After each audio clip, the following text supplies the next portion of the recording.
So no, it is not crime scene investigation. It is Center for Student Involvement. And you are here in this session to learn more about getting involved on campus. So if this is the wrong session, that's fine. We will not be offended if you go somewhere else, but we really do hope that you stay. There's a lot of things that we'd love to share with you about. So I'm actually going to start this off with an activity. So we will be perfect. Thank you, Mandy, who there's going to be a link in the chat. If you could please click on that, it will go to a Google slide. Actually, let's see. It will go to something like, it should look like a bullseye. And actually, Mandy, I'm just going to share my screen really quickly so they can see what I'm talking about. Oh, perfect. All right, perfect. So it should look something like a bullseye. And you're thinking, oh my gosh, what did I just join? It'll be fine, I promise. So what I want you to do is to choose one of the hearts. It doesn't matter which one.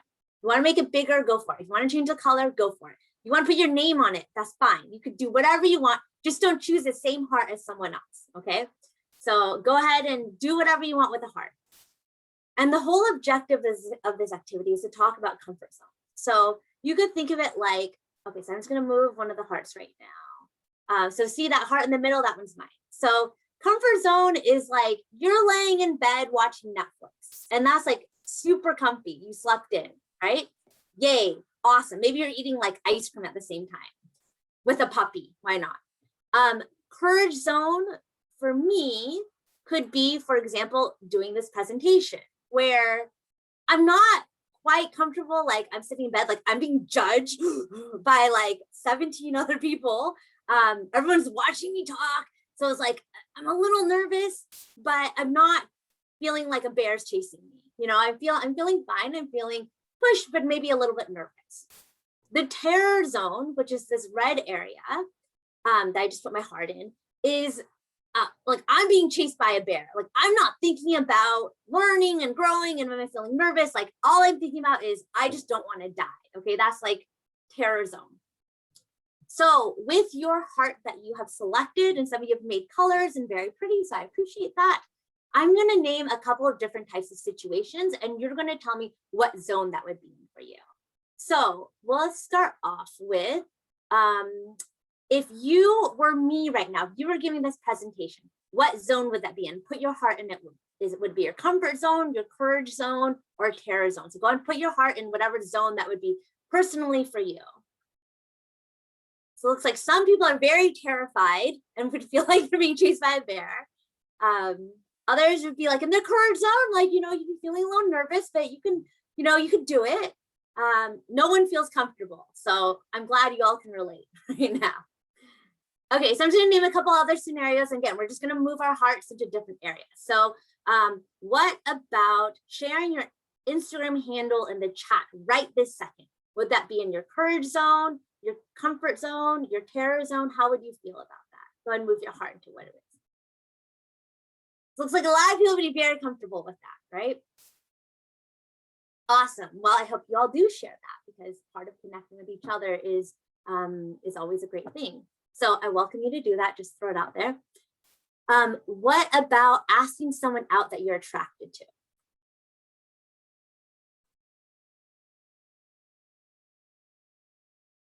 Okay, so we're seeing a mix here. We're seeing some people in the terror zone, some in the courage zone, some in the comfort zone. Right. And then we're just going to do one last one, which is, what about joining a student org or sorority or fraternity or any type of other student group? And seeing mixed responses, some comfort zone, some courage zone. What about leading a student org or sorority or fraternity or some other student group?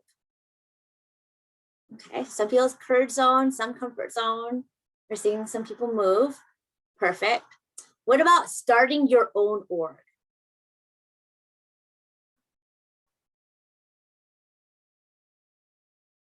Awesome. So we'll switch back to the presentation. So thank you for participating. You may be thinking like, why did we do that? Like, I mean, cool, I got to change a heart and move it around, but why? What's the point of that?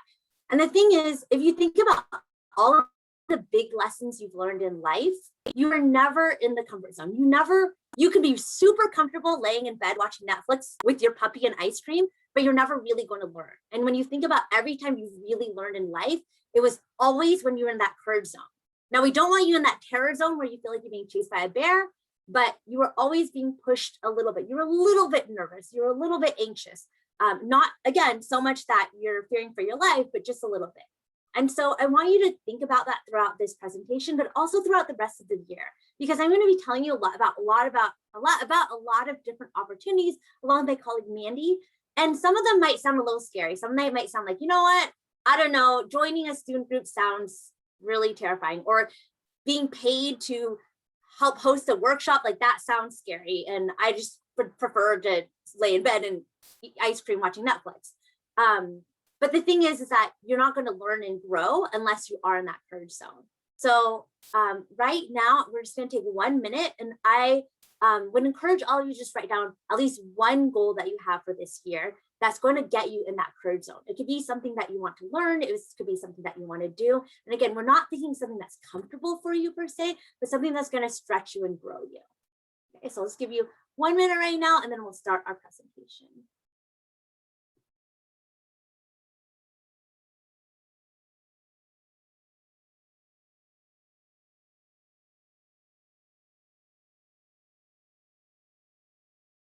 Okay.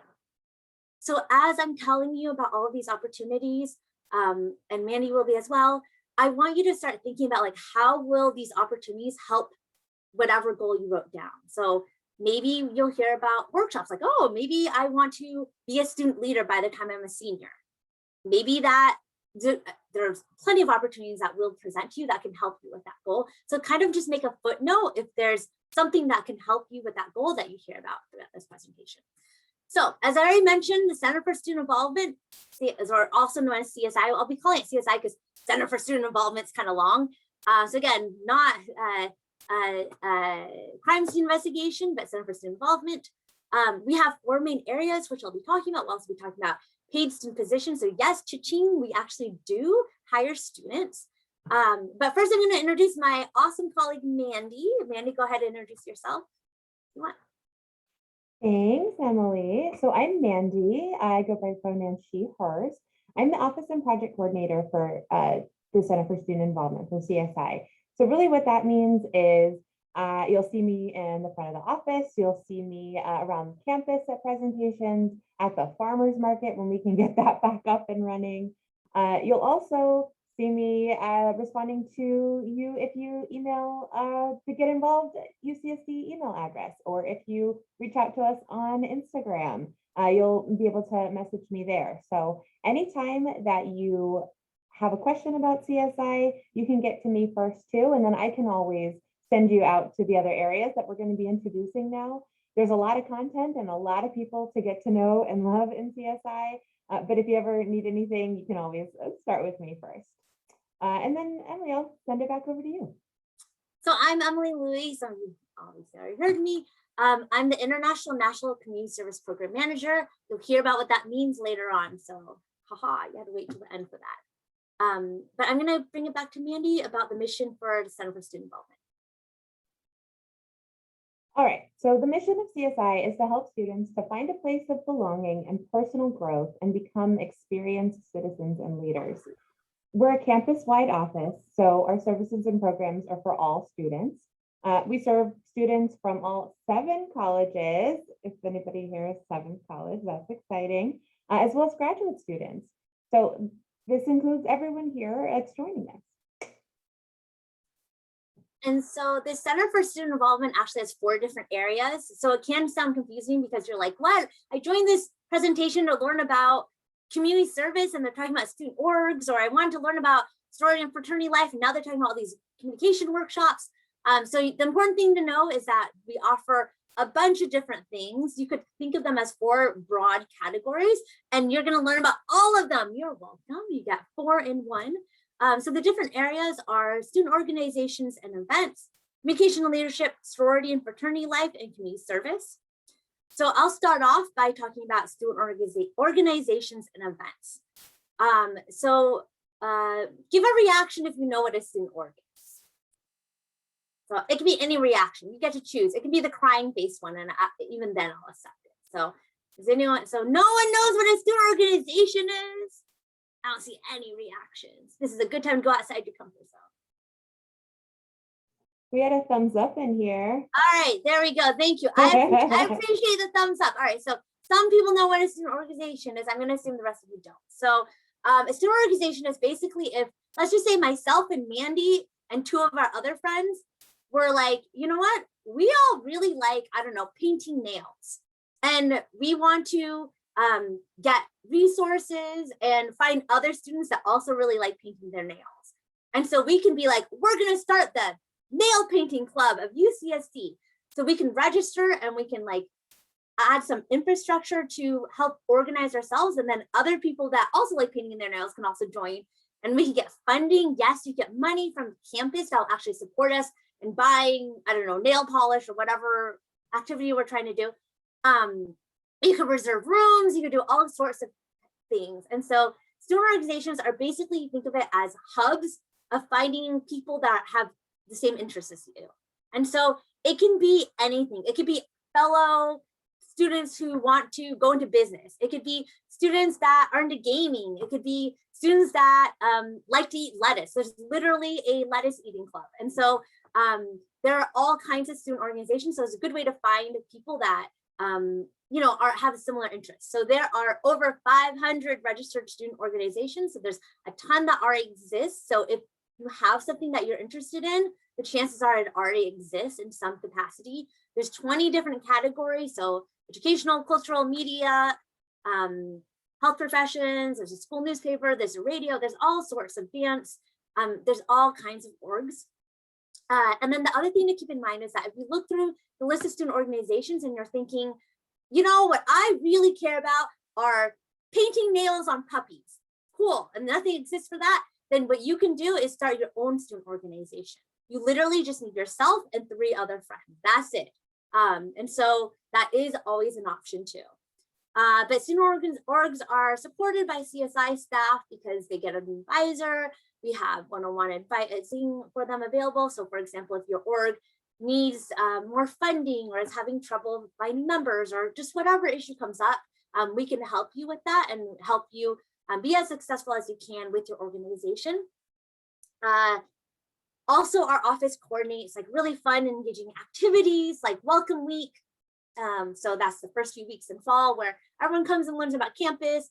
We also have something called a vendor fair, and that's where you can buy like sunglasses, t-shirts, kettle corn, all kinds of really great stuff on Library Walk, which is a part of our campus. We also have the MLK parade in January, which is a lot of fun in downtown San Diego. We literally hire buses that will shuttle you all the way down there. We have the student services fair that also helps you learn about different opportunities. So there's a lot happening within the student orgs and events team. Are there any questions about student organizations? Feel free to post them in the chat at any time. And because I'm not seeing any, feel free to keep passing them or asking questions, and then we can always answer them later. So not a problem if you think of a question later about anything student org related. I'm going to move on to like the second bucket area, which is sorority and fraternity life. So who has heard of sorority or fraternity? Any reaction at all? Again, it could be crying face reaction, it could be party hat, it could be thumbs up, heart, anything. All right, so a lot of people have heard about sorority and fraternity life. And I'm assuming most of what you've seen is in movies and like many things. So the thing that drives me crazy about movies is like when people drive, they like talk like this and you're like, look at the road, it's not real. You know, that's not how driving really is like. And I feel like it's somewhat similar with fraternities and sorority. So what is shown in the movies isn't always necessarily exactly like what it is in real life. And so at our UC San Diego campus, they're really dynamic communities. So they can be female only or male only or both. spaces that foster lifelong relationships and create support for each other. And again, we have over 45 different organizations. There's 2,400 undergraduate students across all the 7 colleges. So their focus is on different aspects of college life, like community service, philanthropic efforts, leadership development, character growth, academic excellence, intramural sports, and then obviously social bonds with sisterhood and brotherhood. They have a lot of different types of infrastructure. So I'm going to be telling you about a lot. You don't have to understand it all right now. So I'm going to say a lot of words. And you're like, I don't even know what a council is. And she's telling me about different councils. It's okay if you're like, I don't really know. All you really need to know for now that they exist. And if you're interested, that is something to look into joining. You can look at our website. There's a lot more information. But for those of you who are a little bit more familiar with Greek life, I'm happy to just give a little bit more context. So again, if you get overwhelmed right now, it's okay. But basically there's 4 governing councils for those of you who are a little bit more familiar with the councils. They are self-governed.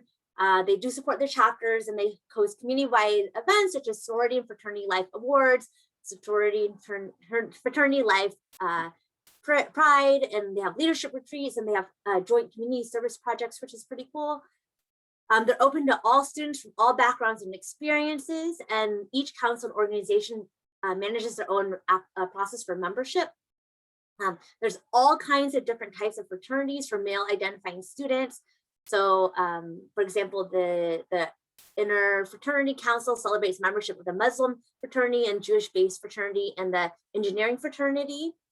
Our newest council is the National Pan-Hellenic Council, supports the historically Black sorority and fraternity experience. It's one of our newer ones, which is very exciting. And we have 2 historically Black sororities on campus right now. And we're looking to expand on historically Black fraternities. Our multicultural Greek council, it has 17 sororities and fraternities that are identity and culturally based.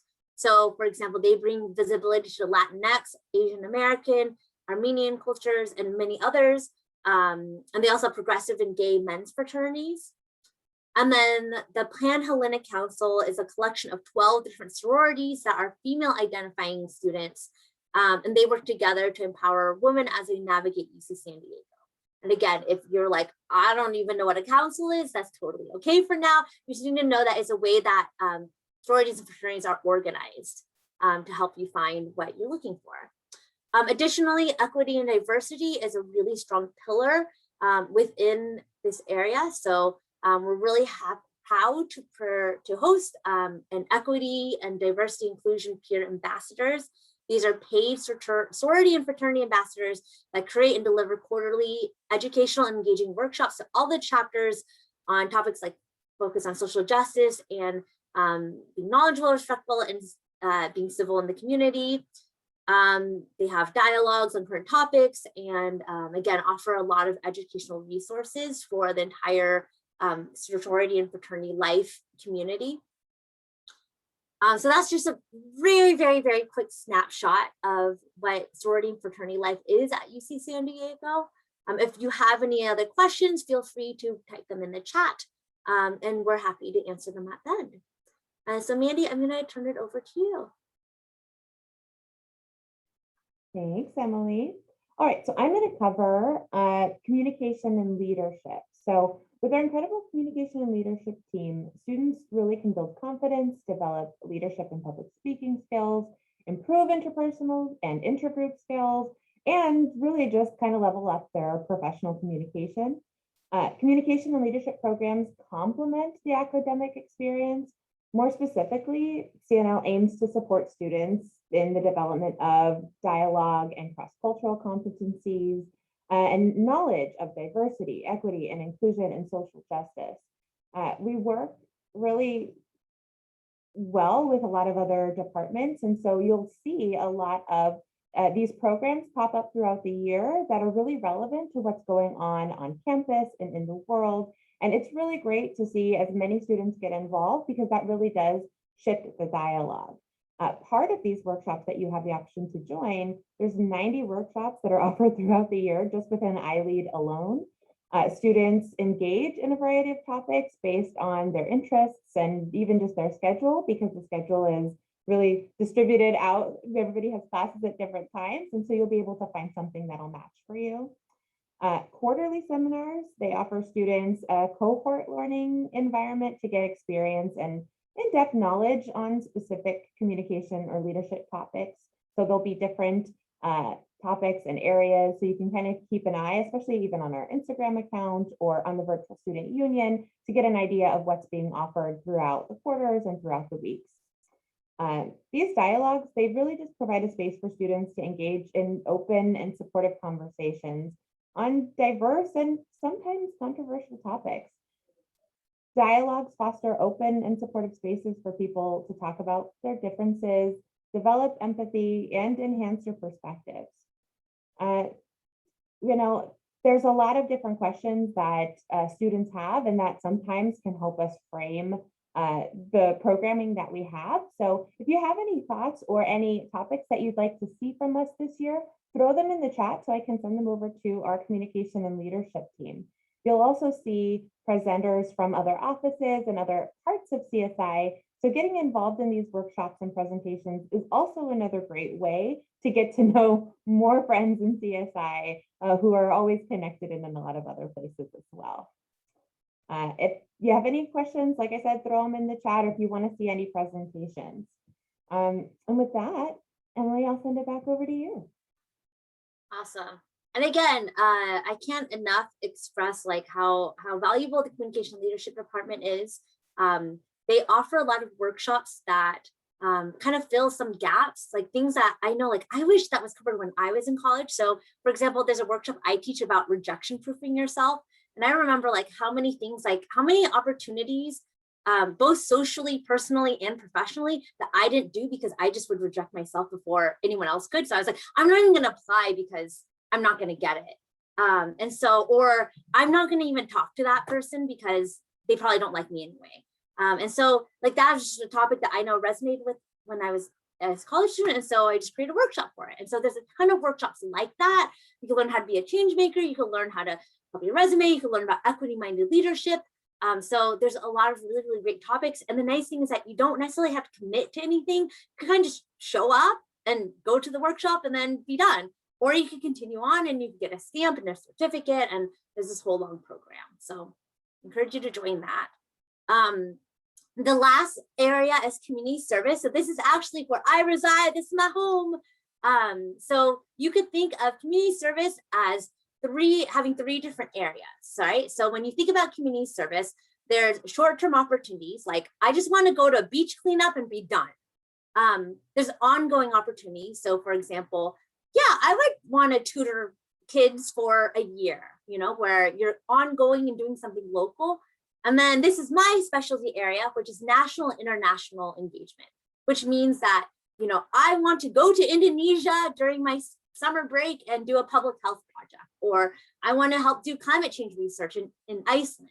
And so that's obviously outside of San Diego, obviously has to be short term because you can't spend a year there while being a student, but in all service based. And so all of them are important and we offer all three.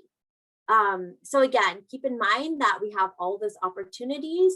So just to reiterate again, short-term opportunities are for those who just, maybe you have, I worked 3 jobs when I was in college. I just didn't have enough time to do the other 2. And so, but I could do like one Saturday afternoon beach cleanup, for example. So there's less time demand. Usually they are just one time, especially during MLK Junior Week of Service. We usually do have a lot of different activities, or just one day we'll, for example, go to a school. So that's a really, really nice way to get engaged. We also have several virtual opportunities. So for example, if you wanted to send a card to a senior because a lot of the facilities still aren't having visitors, if you wanted to do some tutoring online, for example, there are a lot of different ways that you get involved virtually as well. Again, we have a number of ongoing programs, and again, that's usually a year-long, local to San Diego. So some of the ones include Education Corps, where you can be working in a local school. You do not have to want to go into teaching, by the way. So if you are like, I'm an engineering major, but you know what? I like working with students. Great, you can still join that. We also have Justice Corps, where you can help those through the judicial process. So you actually are placed in the court and helping people fill out paperwork and work through the legal system. Is a really, really, really great experience, and highly encourage that. And there's also the community health program, which is for those who are interested in public health. Again, you do not have to be a public health major to get involved. But for example, if you want to be placed with Meals on Wheels or International Rescue Committee or Red Cross or any of these public health organizations, which is obviously very relevant right now, and just help with public health efforts, that is another really great program. And again, you do not need to be any sort of health major whatsoever.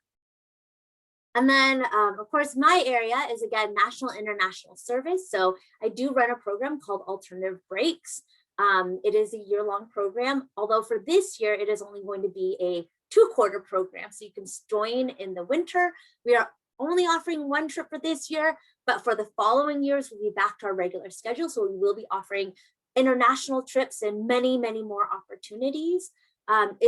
Is a great way to spend either your spring break or a portion of your summer break doing something that's service-based, also traveling, also making a lot of friends. It's a really, really great opportunity, but you also learn a lot about the social justice issues. So it's not just like we just go to Indonesia and do some public health things and then that's it.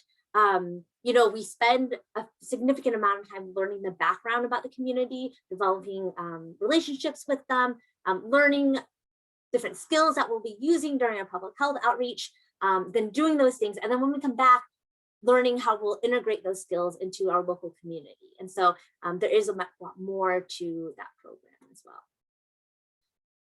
If there's any questions, again, feel free to put them in the chat. Sorry, the last thing I should mention is that if you are interested in Alternative Breaks, which again is the national international program, we do offer scholarships. So any student that is eligible, that is classified as having high or very high financial need is guaranteed a scholarship. And so don't let that stop you from applying.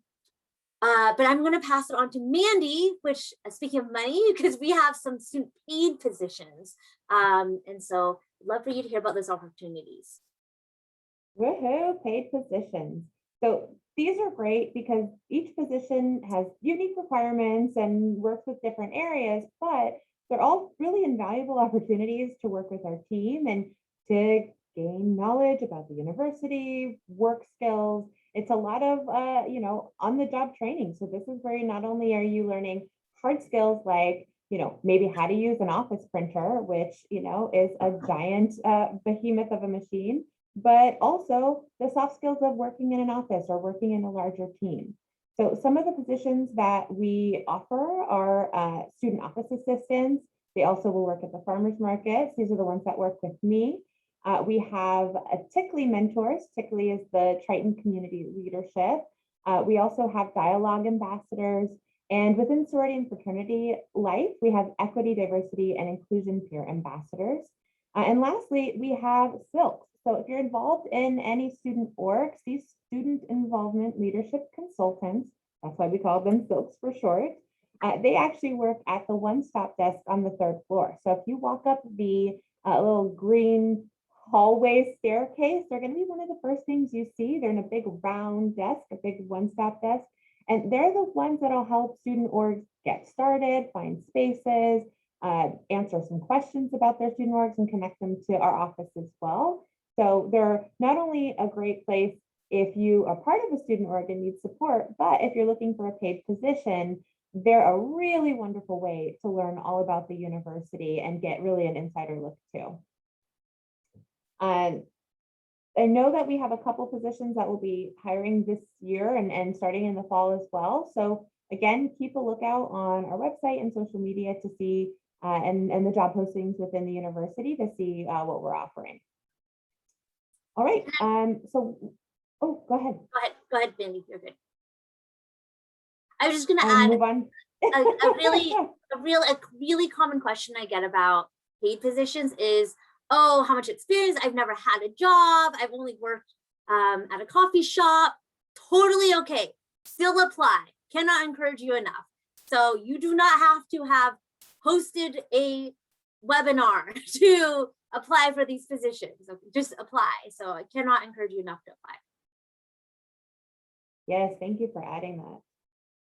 So, that is really the end of our presentation portion, but really what we want to do first is, maybe we've been very thorough and we don't have a lot of questions in the chat, or also maybe it's just a whole lot of information and you don't have a lot of questions right now. Again, that's fine because you can see our website and you can see our social media. Our email address is just getinvolved@UCSD. So you can get to us if those questions come up to you in the meantime, okay? And Emily. Perfect. So we have prizes. Yeah, no joke. Yeah, thank you. I appreciate that clap there. I saw you. So you can win your very own, not only alternative break sticker, but also Changemaker UCSD sticker that I will personally mail to you by winning this Kahoot game. So I'm gonna post the link into the chat. There we go. Give me just a minute to pull it up.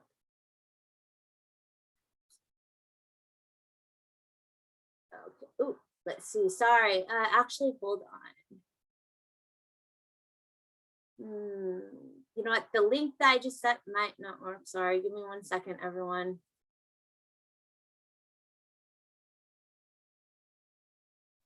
Not working.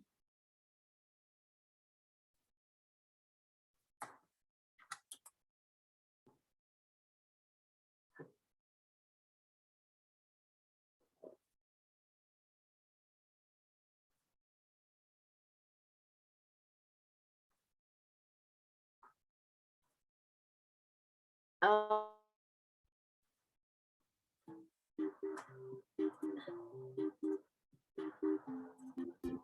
All right, there you go.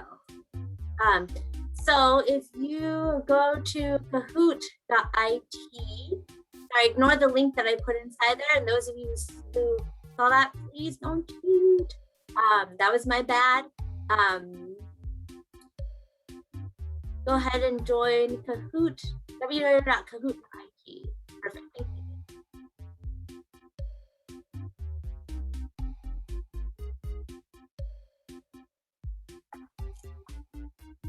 And then you had to put the game pin in. There we go.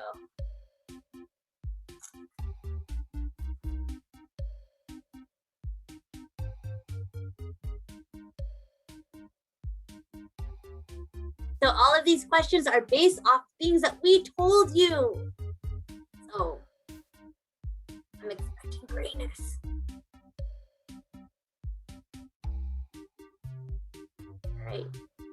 Just 1 more minute. So those of you who are trying to connect, just connect very quickly, please.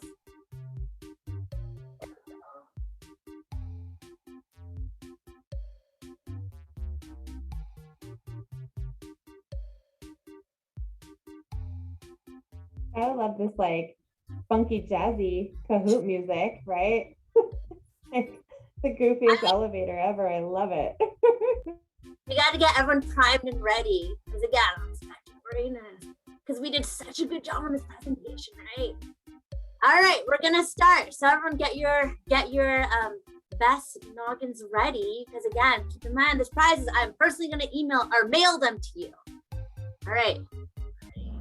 All right, CSI quiz, here we go. You only get 10 seconds. What does CSI stand for?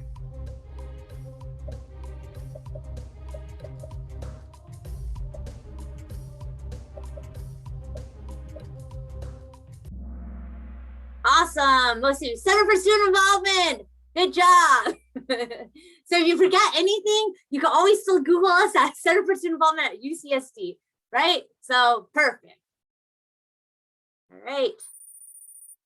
Hey, someone's gunning for the sticker. Approximately how many student orgs are registered at UC San Diego?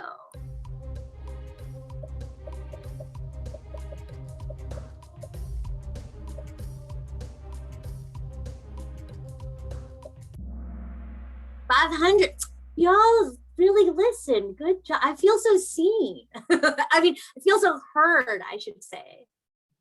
Yes, 500. That means, and don't forget, you can always start your own too if you can't find the org that you want to. Right. What is the name of the program that offers workshops on a variety of topics throughout the year?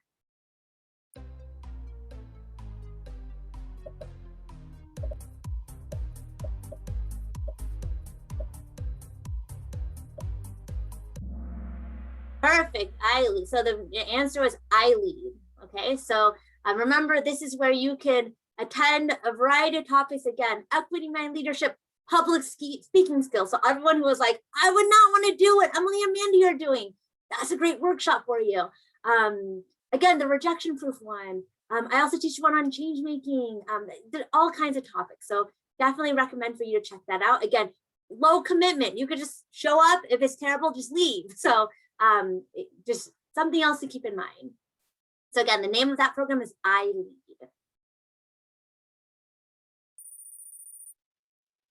Right, I see some climbers. What is the name of the program to attend a service trip nationally and internationally during spring or summer break?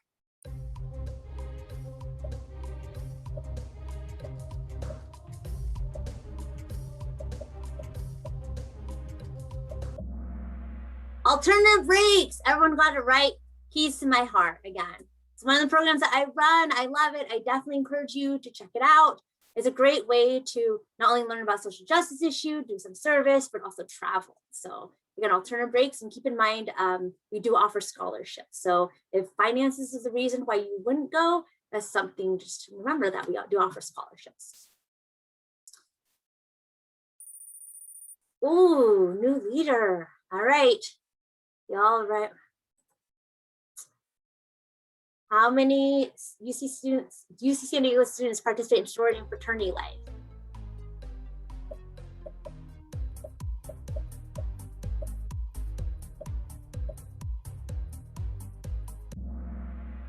Perfect. Yep, 2,400. So that's a lot of students. It's all kinds of different types of sorority fraternities with different focuses. There's also new ones showing up too. And so just don't forget that as an option if that's something of interest to you. Yeah, maybe we'll get up to those bigger numbers if that's the case. All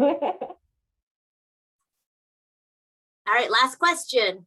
What is the CSI website for more information?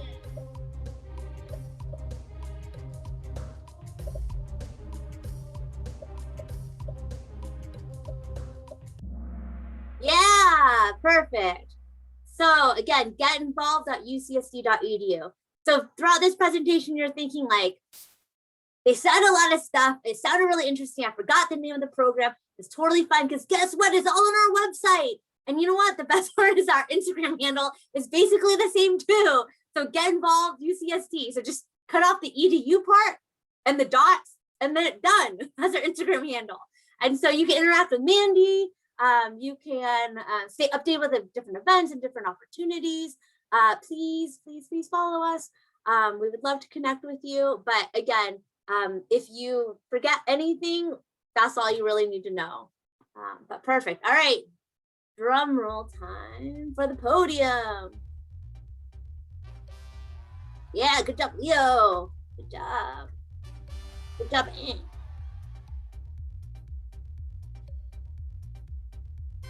Woohoo! Good job, everyone.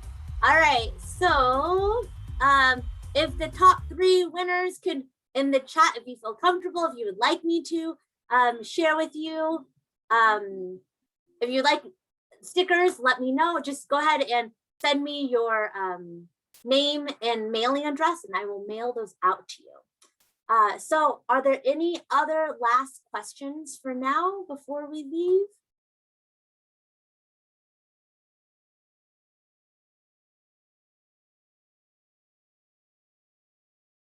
Okay. Oh.